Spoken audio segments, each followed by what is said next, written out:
In the midst of the chaos of a failing liberal state, economic disintegration, and separatist violence, in 1923 Spain teetered on the edge of collapse. It was at this precipice that a certain General Miguel Primo de Rivera would stage a bold military revolution, intending to sweep away the old corrupt political class to install a revolutionary syndicalist directory. This new regime promised a fundamental national rebirth, merging the powers of the state, organized labor, and private industry. The result of this experiment in statecraft was a dramatic restoration of stability, albeit brief, and an economic miracle that defied all expectations.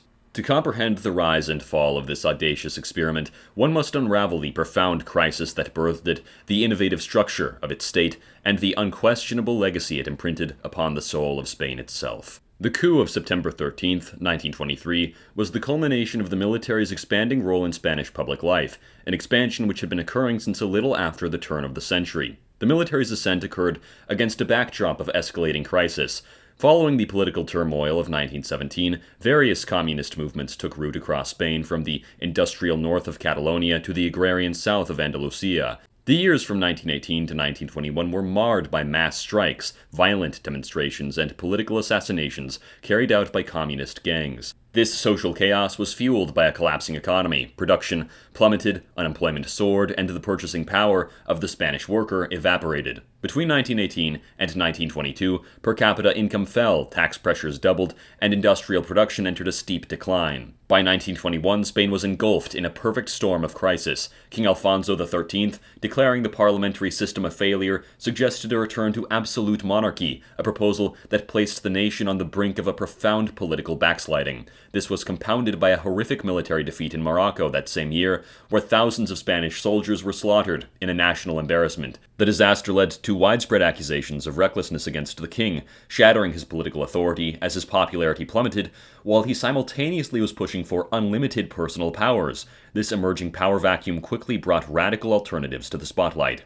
In late 1922, journalist Manuel Delgado Barreto split from the Conservative Party, using his newspaper La Acción to champion a fascist-modeled paramilitary dubbed the National Legion, whose explicit goal was the dissolution of the old order. Simultaneously, the government, seeking a military solution, appointed General Miguel Primo de Rivera as the Captain General of Catalonia with a mandate to crush the region's anarchist threat. It was in this role that Rivera, who would later be hailed as the Iron Surgeon for his vow to operate on Spain's political decay, promoted and allied with the labor union known as the Union of Free Syndicates. This patriotic union of free syndicates was a deliberate counterweight, not only to the violent anarchists within the CNT, but also to the employers' associations which sought to subordinate the unions to their interests. 53 leaders of the free syndicates were murdered by anarchist gunmen, and despite this, by 1923, the Free Union had gained nearly 200,000 members, 75% of them within Barcelona. Then there was September 11th of 1923, the day of the Catalan Rebellion. The fate of Spain stood between a collapsing liberalism and the barbarous communist movement that threatened to tear the country apart. As the communist cries of death to Spain echoed throughout the blood-soaked streets of Catalonia, where 30 were injured and 24 nationalists had been arrested, the next day, on the 12th, Miguel Primo de Rivera decided that enough was enough. As the clock struck midnight into September 13th, the armed forces under him swept across the nation, into Barcelona, Zaragoza, and Madrid, as Rivera proclaimed the salvation of the homeland from corruption. A state of war had been declared. Catalonia was soon under siege by its own soldiers as Barcelona fell to Rivera and his troops. Banks, telegraph offices, and government buildings were seized and occupied. Barcelona saw no resistance, no cries, no defiance. Only silence on every street corner as conservatives, Catholics, and the upper classes welcomed Primo de Rivera, not anticipating in the slightest the progressive reforms which would occur in the years to come. In the early morning of September 13th, the press shared Rivera's manifesto to the nation. In his opening lines, Rivera proclaimed, "Spaniards, the moment, more feared than hoped for, has arrived for us. It is a moment to heed the yearnings, to attend to the clamorous demands of all those who, loving the fatherland, see no other salvation for it than to liberate it from the professional politicians, from the men who, for one reason or another, present us with a picture of misfortunes and immoralities that began in 1898 and threaten Spain with a tragic and dishonorable end. The thick web of self-serving politics has caught in its meshes, even kidnapping the royal will itself." Rivera spoke of a Spain, a nation, drowning in misery, immorality, decadence, and corruption, quote, Assassinations of prelates, former governors, agents of authority, employers, foremen, and workers, audacious and unpunished robberies, currency depreciation, a carousel of millions of reserved expenses. The justifications for the coup went on, as Rivera declared his rightful mandate as the leader of the Kingdom of Spain. A new regime had to be called to wipe away the old Spain, one without the professional politicians and without the old forms of governance. A new parliament needed to be established, one truly representative of the national will. It was, however, still as of yet unknown if King Alfonso XIII would grant Rivera his support. The king, longing a vacation in San Sebastian, responded with complete indifference as he underestimated the gravity of the situation, simply informing the president of the government to demand that Rivera stand down without dismissing him at all. Only after multiple telegrams and secret conversations did Alfonso begin to realize the extent of Rivera's insurrection. War Minister General Luis Aispuro had a lengthy discussion with Rivera before the latter cut the communications, thus entering into open rebellion against the state. The liberal government, scattered, weak, and floundering, rallied no defense in the face of its destruction. The king, withdrawn into indecision on the matter, through his silence granted legitimacy to the military forces. With no meaningful opposition from the liberal government or the monarchy, the coup succeeded without bloodshed. The citizens of Barcelona cheered as Spain was to be remade. The president of the government, Manuel Garcia Prieto, presented his own plan to restore order to the king, but the king did not care. He no longer held the power to simply use the old systems to retain order. The army was ready to rise, and the liberal government was no longer in control of the nation. On the morning of September 14th, Rivera telegrammed the Captain General of Madrid, a telegram which was intended for the king, in which Miguel Primo de Rivera threatened the monarchy with a bloody revolution if the situation was not resolved quickly. Only royal consent could confirm a peaceful transfer of power to the military. The king was cornered as the military forced him into accepting the rule of Miguel Primo de Rivera, who was, that day, the only true authority in Spain. On the 14th, at 1:15 p.m., the king ordained Rivera as the head of government and the leader of a military directory that would set Spain on the right track, as the monarch bended the knee to the very military he had once commanded. On the 15th, Rivera arrived in Madrid. The military revolution had succeeded. As Rivera stepped into the capital, a crowd of hundreds of Spaniards greeted him, crying, "Long live the Redeemer of the fatherland, Spain, and the king, and down with the politicians." That day, the Madrid Federation of Single Unions, the Federation of Anarchist Groups, and the Communist Party of Spain formed a Committee of Action Against War and Dictatorship, quickly attempting to ally with the Socialist Party, also known as the PSOE, and the General Union of Workers, or the UGT, who replied to the Anarchist-Communist Alliance, stating, "No section should recognize or obey orders from anonymous and irresponsible committees. The Socialists, in opposition to the Anarchists and the Communists, had embraced the military revolution, particularly the UGT, which embraced a certain corporativism, viewing syndicalism as either above politics or as a parallel power to parliament. From 1924 to 1928, the UGT would gain 20,000 members, and the PSOE would gain 5,000 between 1924 to 1929. Even the anarchist CNT, or National Confederation of Labor, remained initially ambivalent to the new military directory, stating, "If the coup d'etat does not aim to go against workers, against the freedoms they possess, against the improvements achieved, and against the economic and moral claims that have been gradually secured, our attitude will be very different than if all of this, which is the result of many years of struggle, is disrespected, disregarded, or attacked." Many CNT militants at first flew into hiding. CNT union halls emptied, and union life came to a halt, anticipating unprecedented repression. And yet, the repression did not come to pass. According to the Spanish novelist Ángel María de Lara, astonishingly, the new regime seemed to have forgotten the CNT and the anarchists. After a few days, the disappeared reappeared, and though the unions never fully regained their previous vigor, dues collection resumed. The intelligentsia, clergy, conservatives, and businessmen of Spain unanimously voiced their full support for the military directory of Miguel Primo de Rivera. The upper classes of Catalonian innovators hailed this victory, while the Catholic Church, in fear of the recent rise of a vicious and anti-religious Bolshevism, threw its support behind the military as well, hoping to restore Spain to peace. In sum, all of Spain, no matter their social class, supported the military revolution of Miguel Primo de Rivera. As noted by Francisco Alía Miranda in his book The Dictatorship of Miguel Primo de Rivera, the dictatorship was received with almost unanimous acceptance. The influential newspaper El Sol, of a moderate and cultured left-wing tendency, praised the interest shown in the manifesto to put an end to caciquismo.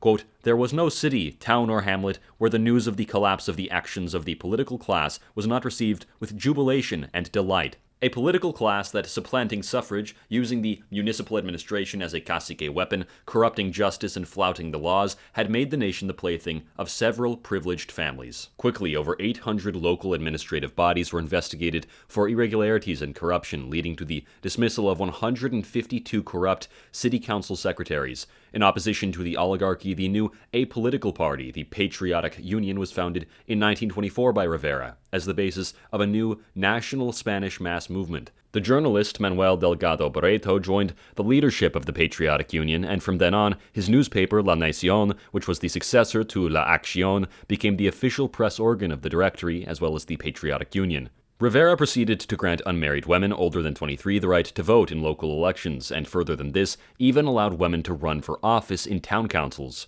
The Old Kingdom's death knell had been sounded. The Communist Party was pushed deep underground, and although the CNT was initially respected by the military directory, this relationship would soon change, as Rivera demanded that the Union Confederation submit statutes, membership lists, and accounts with the purpose of integrating the CNT into the new regime. As a representative of the Spanish working class, the most militant members of the Confederation refused, and instead chose a path of sabotage against the military directory. This forced Rivera to raid CNT halls and exile some of its most disruptive elements, as anarchists such as Buenaventura Durruti and Francisco Ascaso continued to burglarize institutions across Spain. On September 17th of 1923, the Catalan militia for civilian protection, known as the Sometent, was expanded by Rivera to exist and enforce itself throughout all of Spain. The Sometent was quickly filled by former militants of the Union of Free Syndicates, and by the end of the following year, it would count some 175,000 enrolled members. Despite the significant support generated for the military directory by the Catholic Church, Rivera was quick to snap down on ecclesiastical authorities. Quote,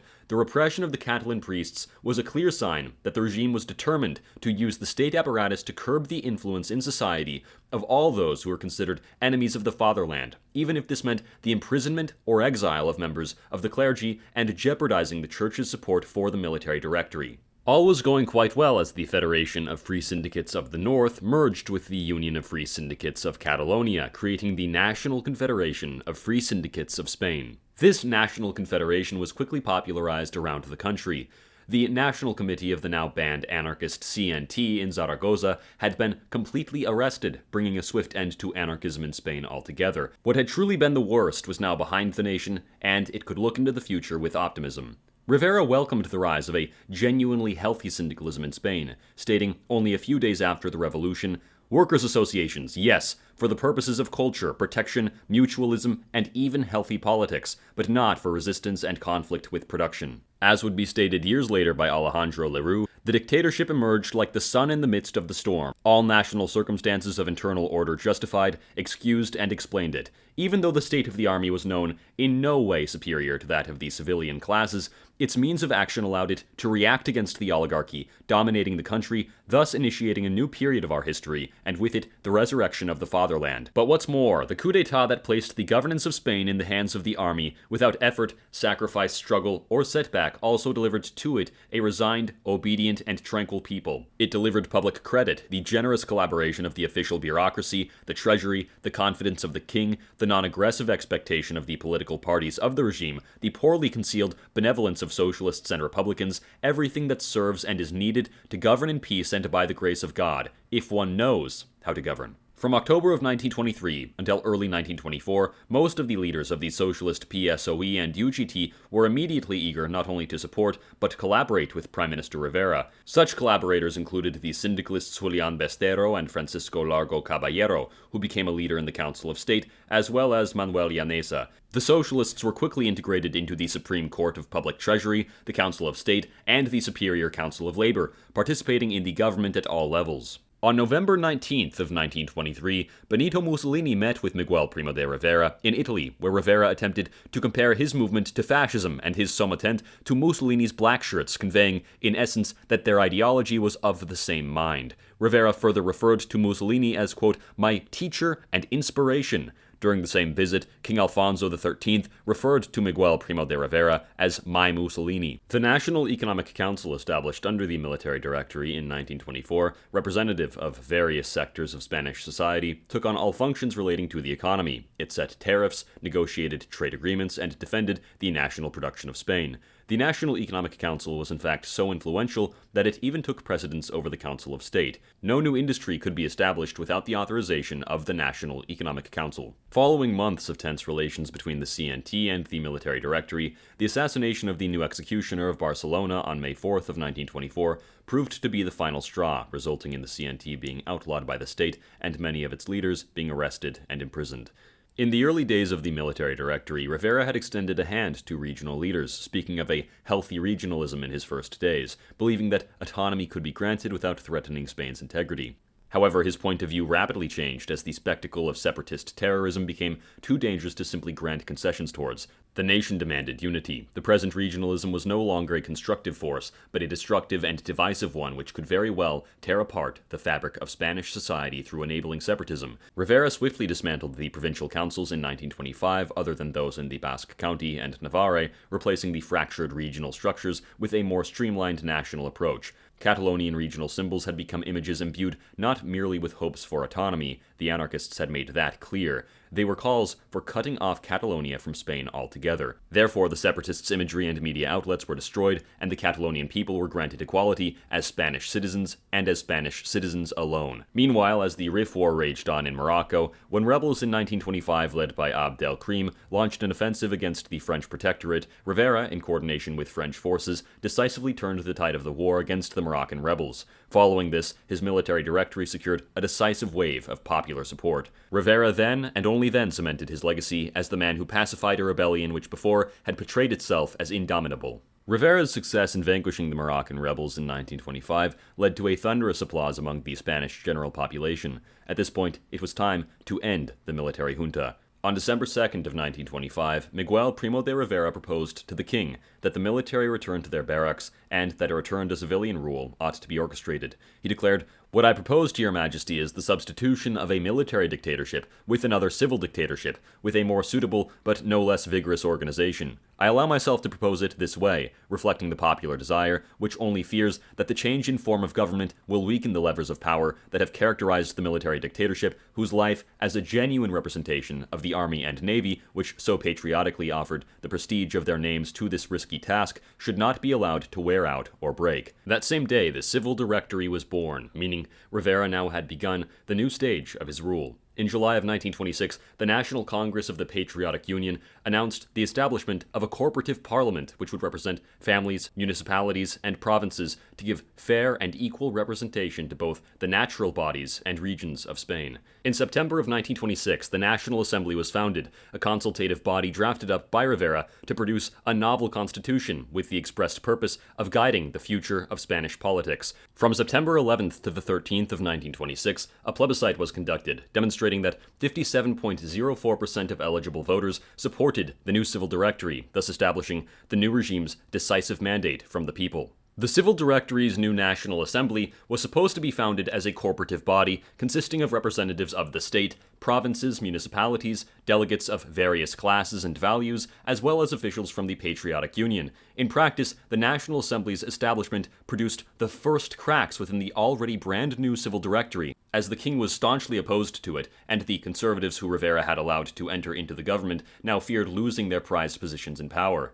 Though it was intended to be dubbed the Supreme National Assembly, due to external pressures from conservative forces, its powers were altered. During the drafting process, the king's harsh opposition to any genuine constituent assembly forced Rivera to scrap its initial purpose as a genuinely democratic, corporative, and legislative power in which different bodies could freely run for public office into a mere advisory body handpicked by the state. Because of the king's meddling, which resulted in the mutilation of the National Assembly, the socialists started to slowly withdraw their support from the Civil Directory, though this wouldn't become overt for the next few years. Despite intervening in the assembly to protect his own interests, the king's meddling only exacerbated political tensions, and thanks to him, associations were no longer allowed democratic participation, thus sabotaging what was initially intended to be a way to unify the general population in consensus for the regime. Despite opposition from reactionary sectors, the National Consultative Assembly and the Civil Directory did not give up hope in establishing a genuine corporative parliament. At this point, hope remained that the function of a truly constituent assembly would soon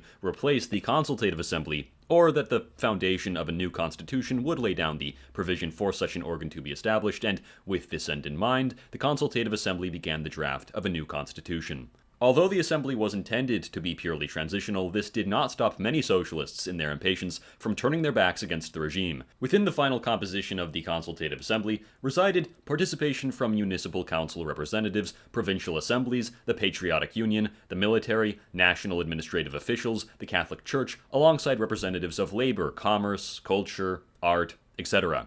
As José Yanguas Mexía would later state on October 10th of 1927, the mission of this assembly, distinct from that of a parliament, but of the highest national convenience in the current moment, must be, as defined in the royal decree, of a dual nature, supervisory and consultative in the government's work, and preparatory of the fundamental projects that will someday be the subject of examination and resolution by a legislative body rooted in suffrage, surrounded by the greatest guarantees of independence and purity. On top of the dissatisfaction of the socialists from the PSOE, the landed class began to resent Rivera's 1926 attempts to raise taxes to fund Spain's development programs. Despite only the best intentions, Miguel Primo de Rivera, in his attempt to establish a big tent movement in his patriotic union for the unity of all of Spain, had cast his net too big, and would soon be pulled into what could only be called a violent political sea of chaos. The king and his supporters had become a national embarrassment and a stumbling block for Rivera's government. Something had to give. Under the Civil Directory, the Council of Ministers was re-established,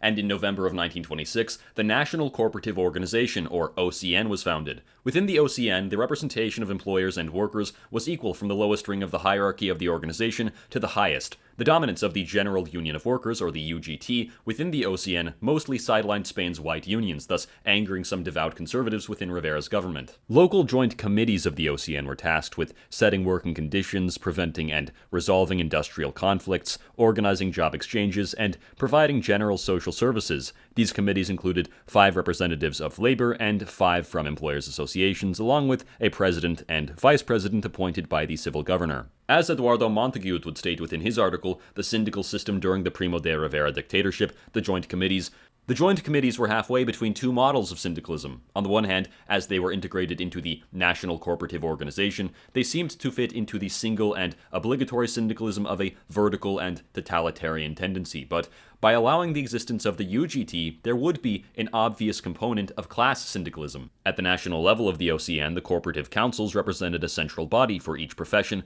with 8 workers' representatives and 8 employers' representatives. These councils handled broader issues, including the creation of agreements or legislation which would affect multiple localities or regions, while giving the Civil Directory and Ministry of Labor and Social Security advice on administrative or legislative actions. For better or for worse, unlike fascist Italy, Spain reserved the right to strike under the Civil Directory and did not impose official ideologically fascist unions, but rather incorporated existing autonomous unions into mandatory corporative structures. To coordinate the different sectoral councils, a delegated commission of corporative councils was created with national authority, serving as a permanent link between each branch council and the Ministry of Labor, while also functioning as an advisory body to the government itself. It consisted of 7 employer representatives, 7 worker representatives, and 3 government members, along with non-voting advisory members, a president, vice president, and secretary. Tensions began to intensify when the state attempted to expand the OCN to the countryside, as Catholic interests within the government believed that this opened the door for the General Union of Workers to dominate agriculture as well, a possibility that they would never allow to happen. Catholic opposition was so powerful that it paralyzed Rivera's agricultural reform attempts,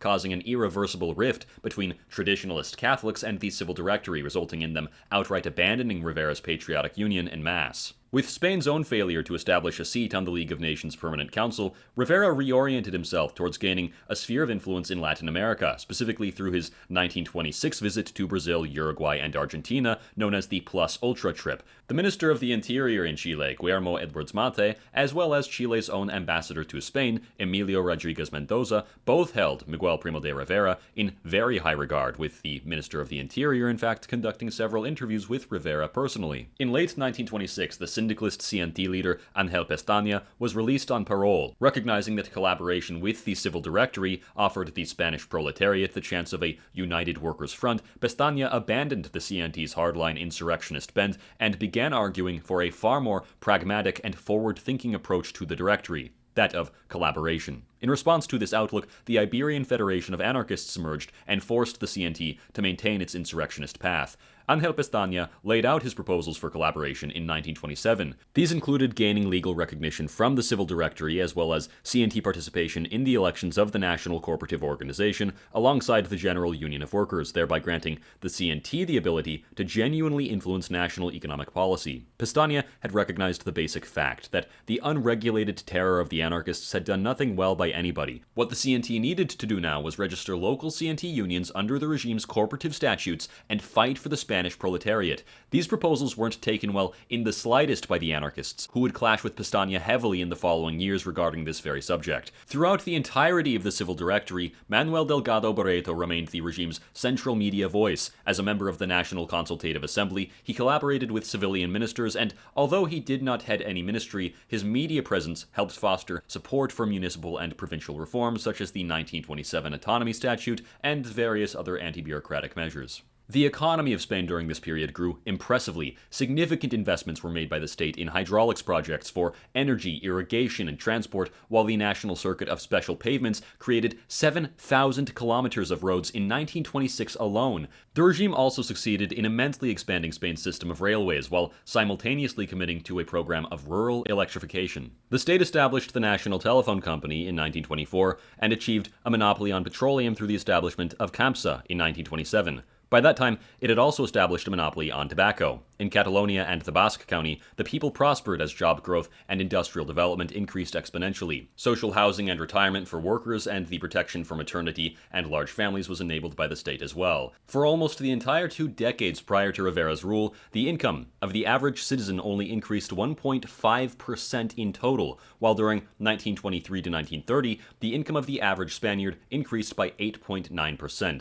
The anarchists and liberals had initially predicted an apocalyptic failure as the result of Rivera's economic policies. They did not know how wrong they would be. Under Rivera, industrial production rose 57.3%, real wages rose 31.3%, exports rose 86.2%, all while the cost of living decreased 13.4%, and the wholesale price index decreased 25.1%. Rivera's economic policy was considered heterodox at the time, though it followed fundamentally the same strategy that John Keynes would establish as the economic orthodoxy years later, as pointed out by the Spanish economist Antonio Flores de Lemus. From 1922 to 1930, the GDP grew by around 4.1% annually, an unprecedented figure in Spanish history. In 1923, agriculture had accounted for 51% of the national income, while industry contributed 26%. By 1930, agriculture had decreased to 40%, and industry rose to 34%, demonstrating Miguel Primo de Rivera's success in industrializing Spain and diversifying the economy. Full employment was finally achieved, as was an incentivized migration to the urban centers of Spain. Over 1,900 limited liability and joint stock companies were established under protective legislation and incentives. In education, the illiteracy rate dropped from 52.35% in 1920 to 42.33% in 1930. Between 1924 and 1930, the budget for the Ministry of Public Instruction was 5.74% of the general state budget, as the construction of 8,000 new schools accompanying 300,000 new students took place. At the same time, the number of primary school teachers increased from 28,924 in 1923 to 34,680 in 1930. Furthermore, the number of students in secondary education increased by 20% due to economic improvements among middle-class families. Through the reform of the baccalaureate in 1926, Education Minister Eduardo Callejo de la Cuesta brought a new emphasis to technical scientific education, religious instruction, and Spanish history. The number of university students more than doubled from 27,000 in 1923 to nearly 60,000 by 1930. Though the regime found itself cornered by dissatisfaction from the monarchy, ecclesiastical interests, and the Socialist Party, things were in some sense looking up.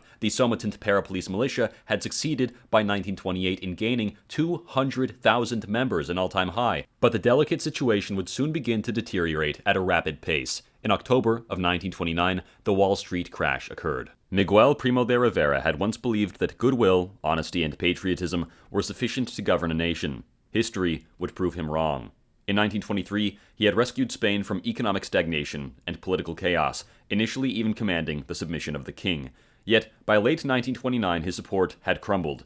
Catholic nationalists resented his refusal to grant regional decentralization. The large capitalists felt suffocated by the state's concessions to workers, and when Rivera refused to dissolve the pro-labor joint committees, they withdrew their support entirely. The traditionalist intelligentsia doubted his conservative credentials, alarmed by the growing foothold of syndicalists and socialists. Even the military turned against him, emboldened by repeated coup attempts and Rivera's own rapidly declining health. His diabetes, aggravated by age and the stress of the present political situation, had become a severe impediment to his leadership, as he became irritable and emotionally affected, losing interest in even his favorite hobbies. Sensing the shifting tide, King Alfonso began to distance himself from the Directory as well. The king's own legitimacy, however, had been derailed by himself the day he conceded power to Rivera all those years ago. As a new constitution entered into formulation in 1929 through the Consultative Assembly, which hoped to grant women full suffrage, King Alfonso, not anywhere near as admired or respected now as he had been in the preceding years, resisted democratization. Instead, through the ensuing constitutional project, he attempted to expand his royal authority over the entire state. Due to his interference, the draft constitution now granted him unilateral control over ministers, with no accountability, an absolute legislative veto, the power to dissolve Congress at will, and total command over the judiciary, a prospect that repulsed most Spaniards. Soon, the rift between Rivera and the king turned into a valley, and Rivera, who had at first pushed for a new draft constitution, now openly opposed it. The draft was so vile and had become so twisted by the king's own interference that even the National Consultative Assembly itself began to oppose it, rejecting, in essence, their own project. As the political coalition that had sustained Rivera's government began to disintegrate, with capitalists, regionalists, and the military withdrawing their support, Spain's already fragile economic foundations were shattered by the stock market crash of 1929. Hamstrung by his own unsustainable public work spending, an artificially strong currency, and an ideological refusal to devalue it, Rivera had admittedly left the economy profoundly vulnerable to the global crisis it was now experiencing. The massive withdrawal of foreign capital plunged the credit-dependent construction sector into paralysis, triggering widespread unemployment and industrial decline. Consequently, Rivera, thwarted by the king and his former allies, found himself overwhelmed by a convergence of crises that would soon claim many world leaders around the globe. On December 31st of 1929, Miguel Primo de Rivera would bitterly confess, "The aristocratic classes hate me. The conservatives refuse to join the dictatorship. Those with the closest ties to the church also do not attend the dictatorship nor applaud its goals, and the banks and industries because they pay more strictly their taxes, the employer class because the dictatorship ensures that workers have laws for social security and social justice, the public servants because they are required to be more punctual, as well as other sectors do not strongly support the dictatorship. They unconsciously join those who say it is old and exhausted." On January 26th of 1930, the king withdrew his support from the civil directory. In one of his final acts in power, Miguel Primo de Rivera penned a manifesto that wasn't made public until 2016, almost 90 years after the fact. In this manifesto entitled "To the People and the Army," Rivera called for the abolition of the monarchy and its exile from the nation. The important parts of the manifesto went as follows. "I do not consider the mission of this government to be finished, nor that of the dictatorship either. I believe the dictatorship, in its progressively attenuated form, must continue governing for some years, and I myself for a few more months. But this event of today, should it triumph, has the inevitable consequence that the king will cease to be so, and that he and his family will immediately leave the country. Afterwards, it will be necessary to proclaim the Republic and elevate to its presidency a good, wise, fair, and just man." Following his penning of this manifesto, later in the day Rivera discreetly polled the nation's top military commanders, including the 10 captain generals and heads of the Navy and Civil Guard, to gauge whether he still retained the confidence of the armed forces. The response was a definitive rejection. The military elite, far from offering their loyalty, was already embroiled in its own plots to seize power. With his health failing and his final bastion of support having collapsed, Rivera was left with no recourse. On January 28th of 1930, having been prevailed upon by the king and his intermediaries, he submitted his resignation and relinquished his authority. King Alfonso entrusted General Damaso Berenguer with leading the increasingly divided and unstable nation. Berenguer initiated a feeble, muddled imitation of Rivera's rule, lacking both the power to control the nation and the courage to innovate in the face of crises. Though well-intentioned, he was at the helm of a sinking ship. In April of 1930, he legalized the CNT at the request of its leaders, Angel Pestaña and Juan Piero. However, as the state faltered, the National Confederation ultimately joined the Republican cause. Almost all sectors of Spanish political life coordinated their efforts towards the overthrow of the king and the establishment of a parliamentary republic. Yet, as the delusional monarch he was, Alfonso continued on under the illusion that the monarchy would survive. In a final and quite desperate attempt, he offered the presidency of the government to the constitutionalist José Sánchez Guerra. Perhaps he could be a unifying figure, the king thought. But even Guerra could not save the king. In the municipal elections of April 12, 1931, the Republican Socialist Alliance swept the nation, and the pro-monarchist factions failed completely at the ballot box. Finally acknowledging the public will, King Alfonso XIII went into exile. On April 14th of 1931, he lamented, "The elections held last Sunday have clearly revealed to me that I no longer have the love of my people." With his departure, the sun set on the Spanish monarchy, and the Second Spanish Republic was born. The greatest failing of Miguel Primo de Rivera's leadership was not his vision, but his inability to free that vision from the chains of the very king whose throne he had pledged to protect. In the end, his project was not defeated by the communists or the anarchists, or even the financiers, but sabotaged from within by a self-serving king whose loyalty extended no further than his own throne. One would hope that history will continue to remember Rivera, not as a self-serving despot, but as a man of action who, upon finding his country in a state of total disrepair, fought to reconstruct it. When his time ran out, he sacrificed his own power, knowing that the traitorous king would soon follow with him. Today, many academics and scholars judge his leadership harshly, but those who lived through it knew that, for a time, Rivera was the best hope for the Spanish nation. He was a man who fought with every fiber of his being to restore a fractured country, yet he was forced to wage this battle with one hand tied behind his back by the king. The aristocrats, reactionaries, and ecclesiastical authorities turned their backs on him, scornful of his venture. The corporate elite loathed him for fighting for social justice and making the wealthy pay their dues. Yet, ultimately, it was the king, Alfonso, who, fearing Rivera's popular reforms, mutilated and strangled his project in its crib. With the weight of a crumbling kingdom upon his shoulders, Rivera found himself cornered. The armed forces he once commanded now turned against him, their loyalty poisoned by the king's own withdrawal of support. The man once hailed as Spain's iron surgeon was left isolated by the fatal flaw in his design. He had attempted to build a modern, syndicalist state atop the rotten foundations of a decaying, ancient monarchy. On January 28, 1930, broken and betrayed, Miguel Primo de Rivera stepped down. He left for Paris, where, in exile, he withered and died within months. His daughter said that he died of diabetes, but above all, of sadness. His death was not just the end of a man, but the death of a more just Spain that could have been. The Spain that followed, the unstable Spanish Republic, the brutal decades of the Francoist dictatorship, the mediocre social democracy that reigns supreme today, stands as the testament of a path not taken. One can only hope that Spain will someday achieve the high hopes that Miguel Primo de Rivera had dreamed for it.